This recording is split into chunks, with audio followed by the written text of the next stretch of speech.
Bonjour fidèles internautes, bonjour, je vous aime tous. Ezali Wabino Sephora Kings. Il y a Tindika TV, Mikolo pour la retrouver ngai na Tindika TV pour s'abonner et c'est juste votre bêta Tindika TV pour cause d'informations ezali précises, réelles na Tindika TV. Je vous aime tous. Tindika TV, number one.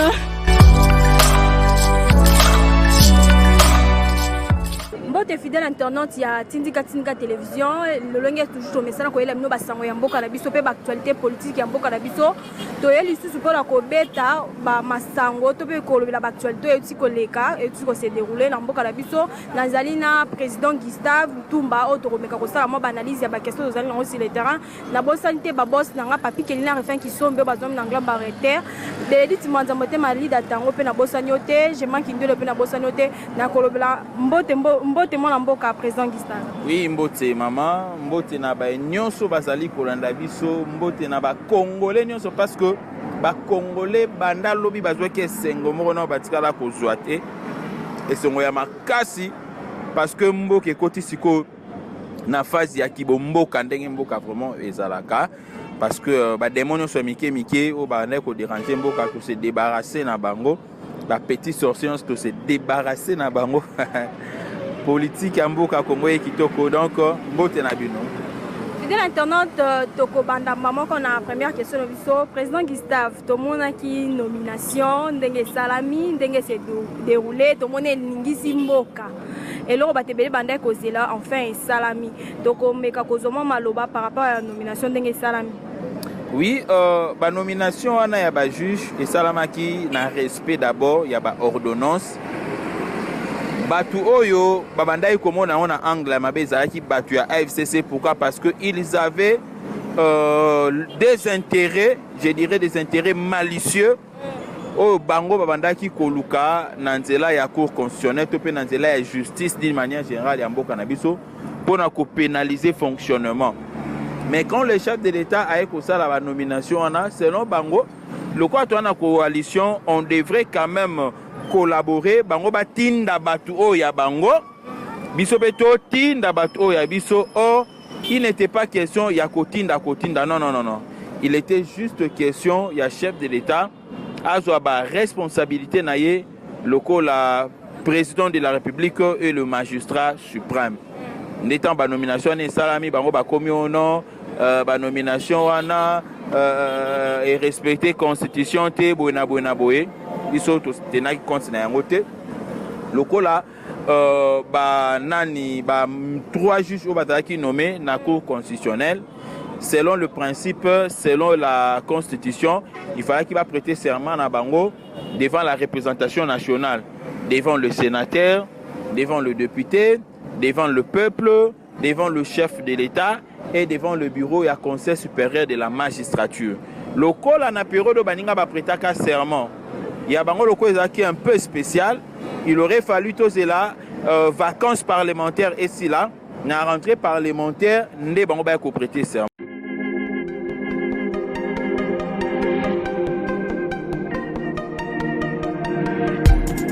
Après 25 ans d'expérience, eh oui, de 1995 jusqu'à ce jour, Eltonstar, l'unique shop congolais de Londres, la Grande-Bretagne, Tilalong, et Salikosa la fierté à la communauté Nabiso, et surtout, il y a un homme d'affaires congolais sérieux dans la diaspora. Oh yes. C'est créé Eltonstar et Sali Kakamoko, le sérieux, à quel na service qui toko na ba client naye. Avec ma produit naye, où il y a première classe, il y a qualité supérieure. Oh, il y a ma bombe à mi Eden Store. Oh yes, mon crime bimbe yeba. Ma maman à Londres va confirmer. Eden Store, c'est le berceau de produits cosmétiques. Yasolon, produits originaux. Et yes, les alipes berceau de produits alimentaires, naturels et organiques. Au travers de nos produits cosmétiques, Eden Store détient le secret ya solo où ya poso ya maman moi c'est qui toko poso ya moi so penza bazali kolula poso ya moi so mobala kotala ya lembate poso so ko tamboli masanga sima eh oui yango nde baproduit ezotekama na kati ya Eden Store. Na baproduit alimentaire oyo ya Eden Store yango nde secret ya cuisine ya mama congolaise. Ah oui, nyonso kosepelisa mobali na yo ezali pondu, matembele, ngai, ndole, fumbwa, ndunda, bilembwe, oyo nyonso penza oyo kobonga mpona cuisine na yo ezali. Oh yes. Olingi mobali na yo asepela na yo libela na libela. Olingi mobali na yo atalaka yo lokola mwasi azali kolula sika. Oh yes, olingi mobali na asisa biloko nyonso otielaka ye na mesa. Secret ezali kaka moko, Eden Store.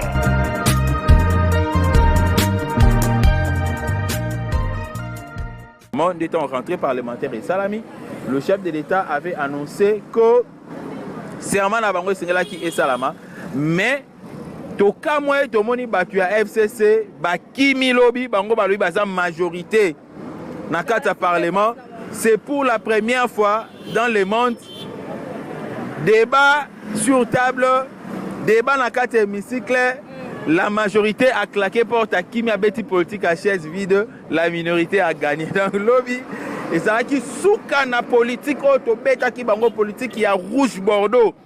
Donc to kangi bango pena singana kingo total ici bango que non vous êtes majoritaire mais nous sommes minoritaires nous. Le cash.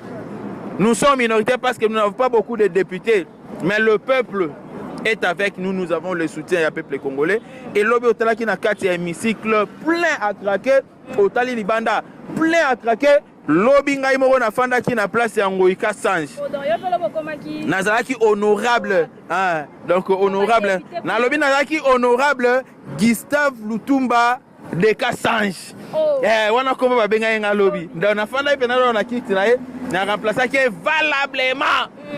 Et prestation et serment Salami, donc biso to remplacer qui ba député Mwandambu ya ba député à FCC au bakima qui biso to remplacer qui bango parce que du côté de l'opposition ba député nyonso bazalaki AM4 abazalaki ensemble azalaki to monaki aussi les MLC qui avait délégué ces députés et to monaki Modeste Bahati hein muto tozonga mikolo koko beta bango egogo donc a beti bango pende gogo ye bazalaki na ba sénateur na ye et tangu makambo ebandi batuni.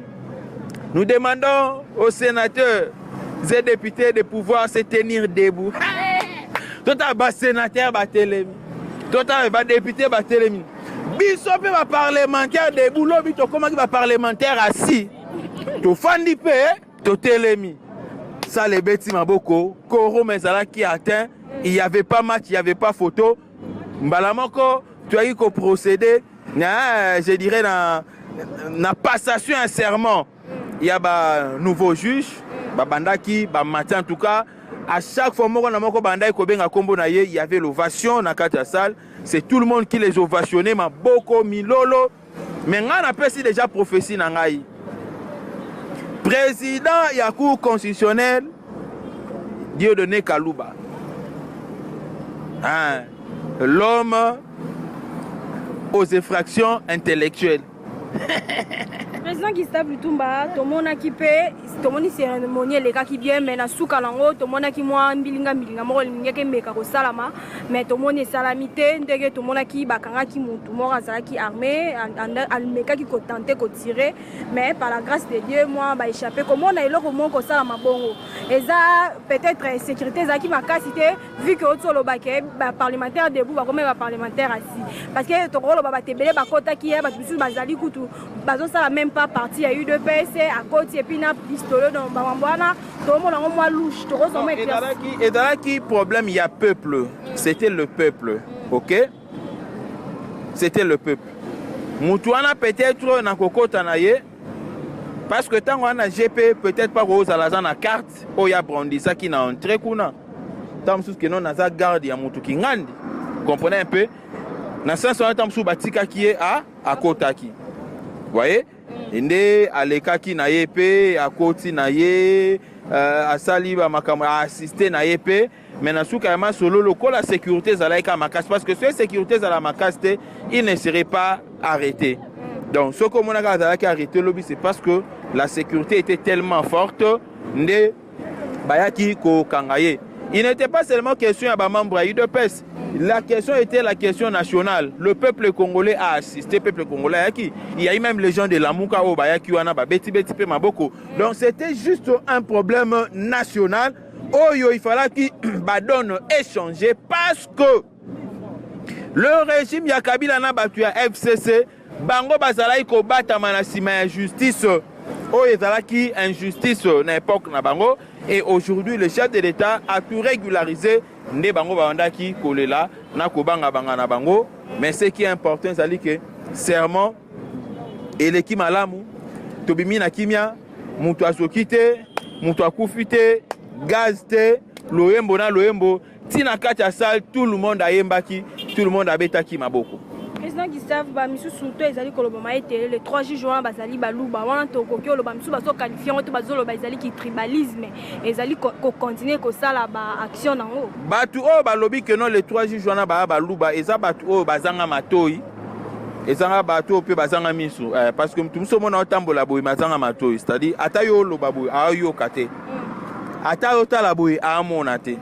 Parce que Moutounion, alandaki lobby na kati ya hémicycle, on a eu à présenter chaque, je dirais, on a eu à présenter chaque juge. On a eu à donner son identité. Vous comprenez un peu? Kalouba et de l'Omami. Aujourd'hui, maman Nabiso wana Azaya Maniema. Le troisième là qu'on avait présenté, le troisième juge là, il y a Azaya Kassai oriental.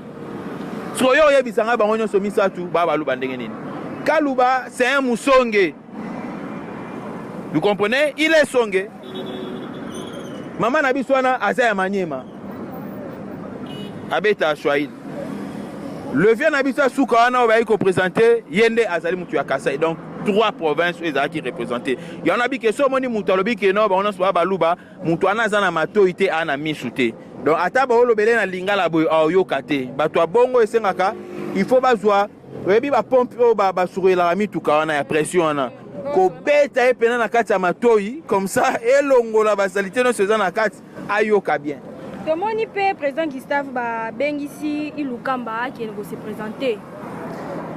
Ilukamba oui, ceux qui va bengisi pendant qu'il se présenter dans la présidence, disons chez le président de la République, c'est avec raison parce que le premier collaborateur, il y a chef de l'État, c'est le premier ministre. C'est lui qui est le patron et ministère, plutôt, le patron et ministre, c'est lui, Ilukamba, c'est pourquoi il est appelé premier ministre. C'est lui qui gère le gouvernement. Avant la responsabilité au chef de l'État, après ça qui est en rapport na prestation et serment, donc na cérémonie et Salama Kilobi, lui avait des responsabilités lui confiées par le président de la République. Ilukamba n'est plus membre selon les fonctionnements. Il n'est plus membre du FCC parce que c'est lui qui porte, je dirais, la charge de l'exécutif. Akokaki Koyoka, injonction, ça qui est dans FCCT. Il devrait se dire, je suis le premier ministre, je dois assister et je dois accomplir les responsabilités telles que cela m'avait été confié par le président de la République. Mais il y a Amisaleli qui FCCien, hein, Fédération des clopins clopants. C'est pourquoi il a clopiné hier. Et le oyo, c'est Otali Ilukamba a tambola bien té. Au même temps, clopin clopin, c'est la personne qui marchait en boitillant, en décadence. Donc, le vieux est déjà dans la décadence. Conseil des ministres suspendu jusqu'à une nouvelle date, donc jusqu'à une date ultérieure, jusqu'à un nouvel ordre. Et demain, le chef de l'État devra se prononcer. Bisoto Senga Kiboy. La Cour constitutionnelle et Zali, juridiction compétente, il y a 2 personnalités dans la Katambo Canabiso. Il y a le président de la République, il y a le premier ministre. À saboter Bango, à saboter le chef de l'État. Sabotage au chef de l'État, en droit on appelle ça l'insubordination. refus d'obtempérer à un ordre supérieur. C'est son supérieur, c'est son chef qui lui a intimé cet ordre. Il a accepté, a préféré Ayoka Maloba Batuya FCC. Alors, il ne devra que, je dirais, subir toutes les conséquences qui vont en découler. Va interpeller la Cour constitutionnelle. Tant que la Cour constitutionnelle, Koto déjà déposé des missions. Donc, le PP Ilunkamba, bye PP, Olandi Tunda Yakasenda. Bye parce que Roubé n'a pas Zolanda. Dans la minute, on est au Betama Solo à Boébos à la très à l'aise. Ilunkamba sera devant le chef de l'État. Il aura donné ses explications. Après ces explications, le chef de l'État a coupé sa position. Et une fois que le gouvernement tombe, nous n'allons pas dissoudre le Parlement, mais nous allons dissoudre le gouvernement. Mais quand on dissoudre le gouvernement, c'est-à-dire vider subsistance dans le gouvernement, on nomme un informateur. Maintenant, le rôle de cet informateur-là est qu'il y a comme identifier la nouvelle majorité. Parce qu'on a une nouvelle majorité, il y a des vrais Congolais qui ont FCC. Qui jamais accepté la Roubé ou manipuler bango maté bango. Qui accepté jamais comment Joseph Kabila manipuler bango lokola ba bobondo. Yimo bondo. Comme manipuler bango lokola ba boutsa mobondo. Alors ils vont accepter maintenant de venir facilement pour servir le peuple. Nous avons besoin de ces Congolais là qui vont servir le peuple congolais, plutôt qui vont servir la nation.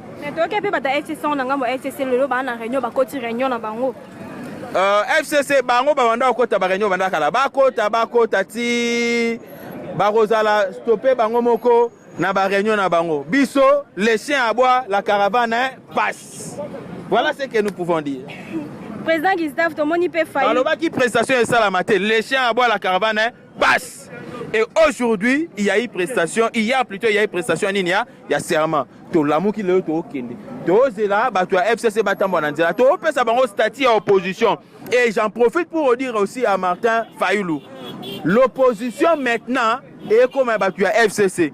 Soyez au tikali pe na ngambu ya opposition. Peuple a constaté que toi, tu n'avais pas de problème avec Kabila, mais tu avais la haine contre Félix Antoine Tshisekedi. Parce que toi, tu te disais ceci.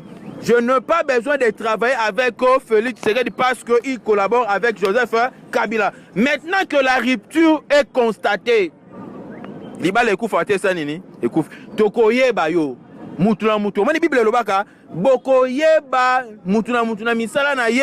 Ndenge ba yeba nzete pe na ba fruit na yango. Donc to comme qu'on a stade autre qui était un opposant haineux et qui était un opposant républicain. Donc un opposant par rapport ya koluka komona Congo kende liboso parce que na minute muto to ngamo na Congo kende liboso akosalier na Félix Antoine Tshisekedi. Donc to mona opposition enturo etika la Rouberwa etika la nan Nemi Milania etika la Emmanuel Shadari. Est-ce qu'il y a Joseph Kabila? 4 personnes ont été dans l'opposition à FCC. Les restes sont Congolais. N'a pas de Kamba Ibino Tuboya. Boshab Boya. Nani Sous. Tambo Mambateyete. Tambo Mamampanzi. Janine Mabounti. Yana Mpanzi. Total Akanayo. To purifio. To Bendo Mpanzi. José Makila. Chibala Songa. Alain Toun. Nani. Ngoi Kassange.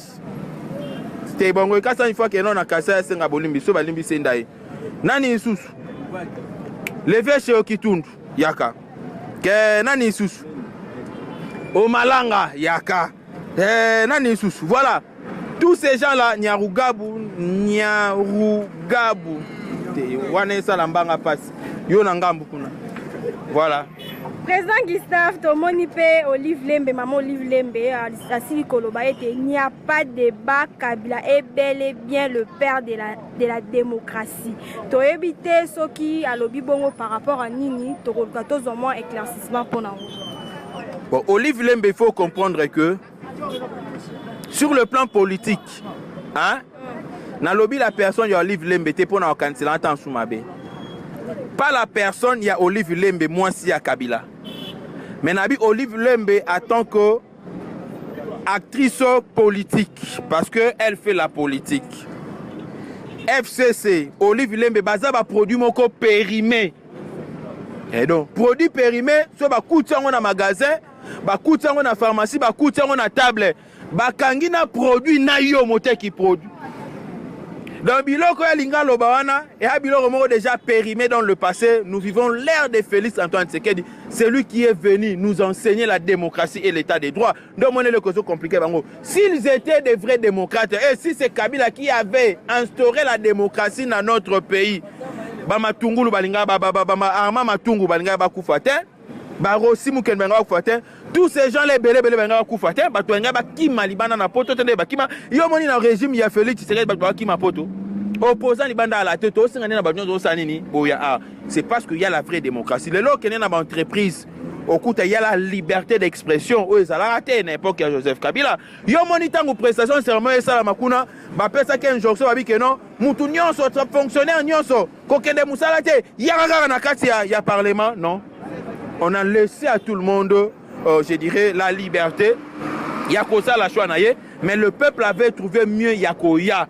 Yango moni réponse ezalaki ya makasi donc Olive Lembe biloko alinga kobeta wana akanisi keno akoma politique na attention mengu tuyeba mengu na boma mengu na kina te puis mengu na kati ya politique azate comprenez un peu Kimbali Osombo eza na kati ya ba théâtre so ngo mena biso Kimbali Osombo na kati ya politique et simbate donc c'est pour dire que ce qu'on veut faire Olive Lembe Kabila eza babiloko oyo ekosimbaka ta mukolo moko te parce que bango bazali parmi batu oyo bapelisa moto na kati ya mboka. Nous avons les informations ebele ya batu ebele mususu bakufa ba mususu bakendaka akenda okanga suki boye amonana te mususu akendaka lekaka boye tambu tikenda otikanga amonana kate vous comprenez ba oti ko sala descente na bango kuna ye Olive Lembe batuti mona batu na mutuka ye cortège ne tout araban tout et bon ba keno mutabondo lingi ba. Pourquoi Kitaki na Goma après départ il y a le président Félix Antoine Tshisekedi na fongola di boké bien que Zaki na motuna o tuna ité mais le ko temps kombo ya Olive Lembe na fongola bomba mabe bazali parmi batu oyo babandai kotia makelele na cesse ko pesa na mbongo même au monata na République de Goma wana de Kivu bango basa ba complice na cesse parce que sous namre daki ba déstabiliser parti à est le chef de l'État a soit difficulté à gérer. Au cas où il y aura un coup de force, bango ba ki maba kende ko bata makuna na est na République na bobalinga basala wana.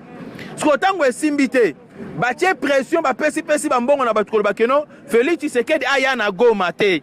Félix aya na Goma te en complicité na batu mususu oyo ba papa na bango bazala miyibi ya mboka ya mbongo.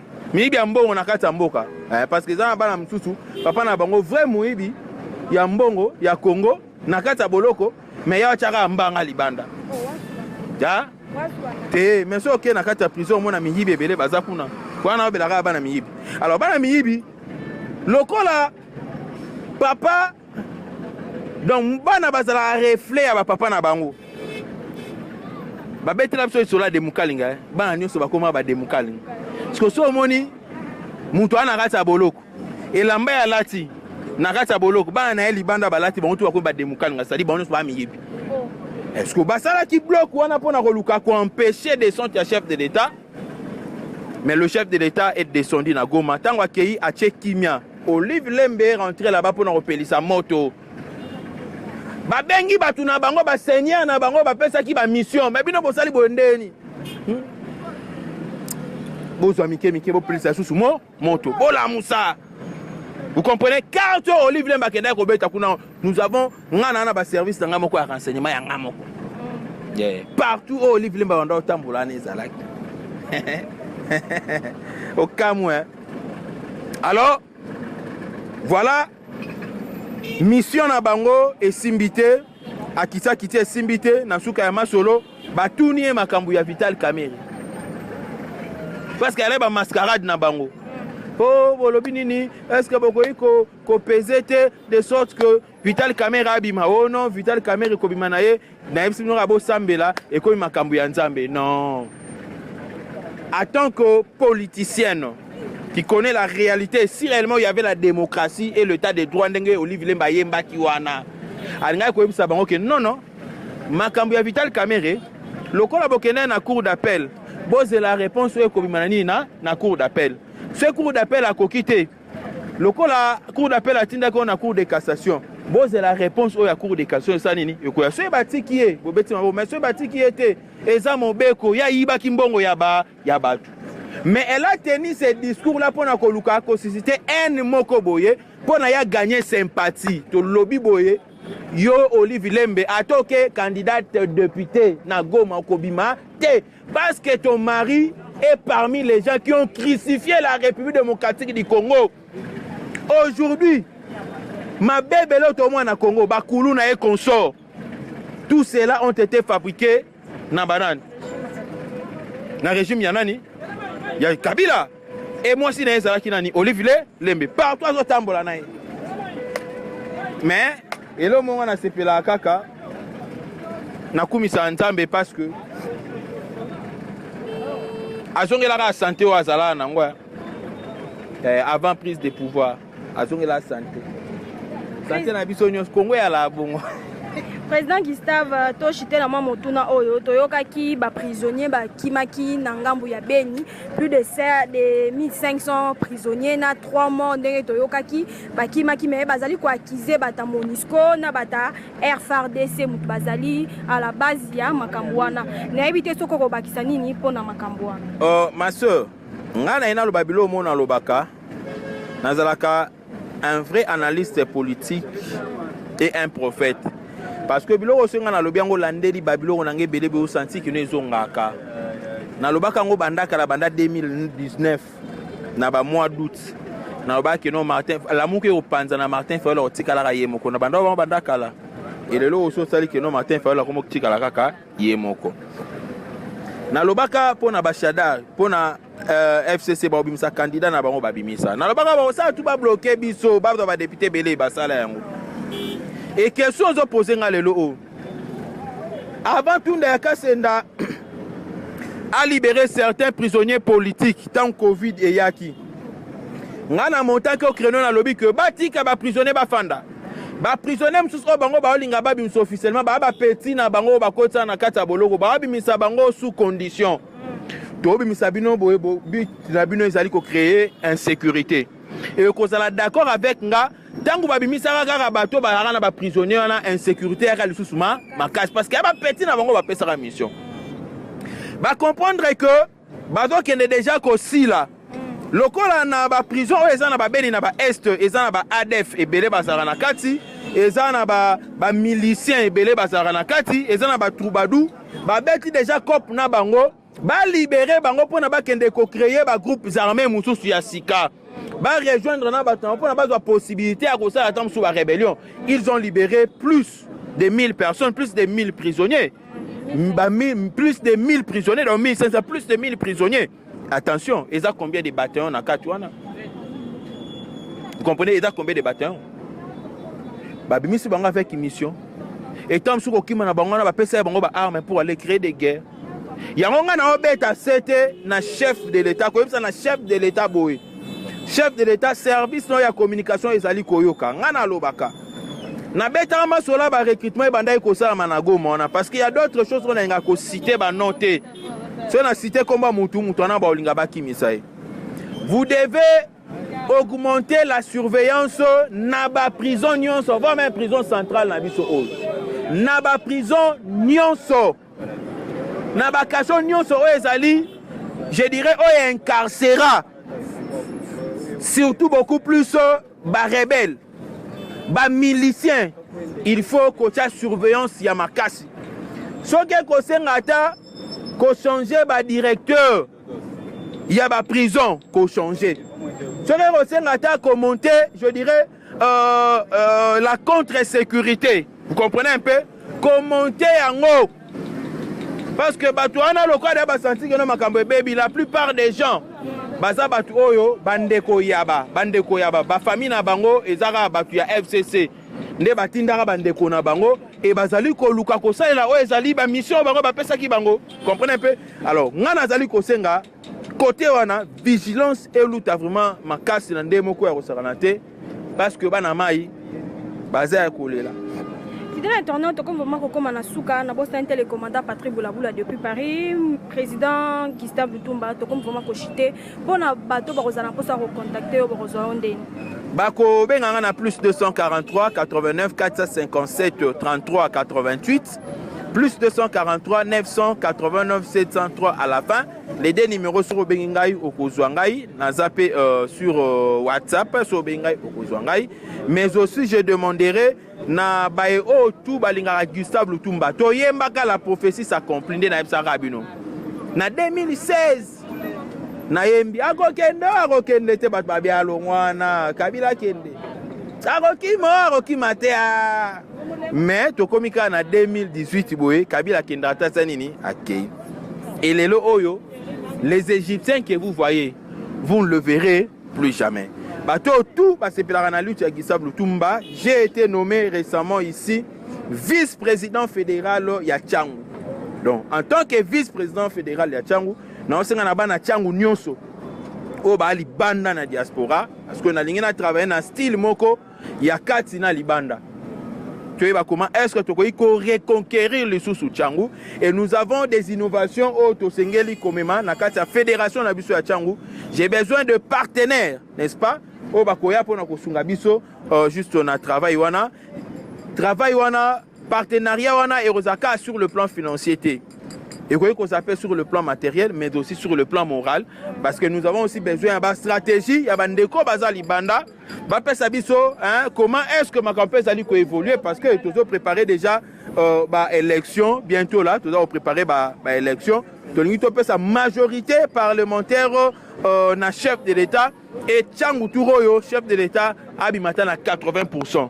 Donc c'est possible et nous devons batailler du batailler non batailler quand on boité na maboko na makolo non il faudrait quand même que non qu'il y ait des soutiens soutien à bino nous en avons besoin même à table conseil donc on a un numéro on appelle si oya ko sepela vraiment ko benga oya sepela peu na lutte à Gustave hein benga pour na ko encourager moni biso to ba jeune o to bundi na époque ya Kabila makasi époque Mobutu to bunda na biso mais époque Kabila nde to impacter makasi to beti na ndemo o saranate bala pe ya ba corrompre biso boye to se laisser faire to tirala toujours mais bino mo botala ba master belo to zalaka na bango ebele batengama bakena mupa mupandi même so to tirala toujours na ligne droite et lelo oyo et ça dit quand même que non le parti à reconnaître avant même que Nazala nommé vice-président fédéral j'ai été nommé secrétaire exécutif national chef de département il y a sensibilisation recrutement et consultation à niveau de la Ligue de jeunes j'ai été nommé par le président Félix Antoine Tshisekedi